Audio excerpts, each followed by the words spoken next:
रोखठोक, बेधडक आणि अचूक घडामोडींचा वेध घेणारं एकमेव बातमीपत्र आदर्श क्रांती मराठी न्यूज।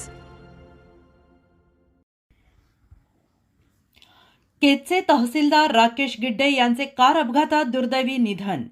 केज तहसीलचे तहसीलदार राकेश अण्णासाहेब गिड्डे यांचे आज सकाळी लातूर अंबाजोगाई महामार्गावरील रेणापूर फाट्याजवळ झालेल्या एका भीषण अपघातात निधन झाले। राकेश गिड्डे हे स्वतःच्या कारने प्रवास करत असताना त्यांच्या वाहनाचा अपघात झाला। प्राथमिक माहितीनुसार कारमध्ये ते एकटेच होते आणि गाडी वेगात असताना अचानक नियंत्रण सुटून पलटी झाल्याने हा अपघात घडल्याचा अंदाज रेणापूर पोलिसांनी वर्तवला आहे। अपघाताची तीव्रता एवढी मोठी होती की यामध्ये त्यांचा जागीच मृत्यू झालाय। घटनेची माहिती मिळताच स्थानिक पोलिसांनी तातडीनं धाव घेऊन त्यांचा मृतदेह उत्तरीय तपासणीसाठी रेणापूर येथील ग्रामीण रुग्णालयात दाखल केला आहे।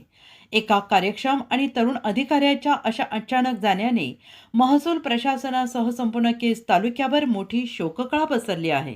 केज तालुक्यातील सर्वसामान्यांना न्याय देण्याचे काम तहसीलदार राकेश गिड्डे यांनी गेल्या 2 वर्षात केले। आज त्यांच्या अपघाती निधनाने केज तालुक्यावर दुःखाचे सावट पसरले आहे।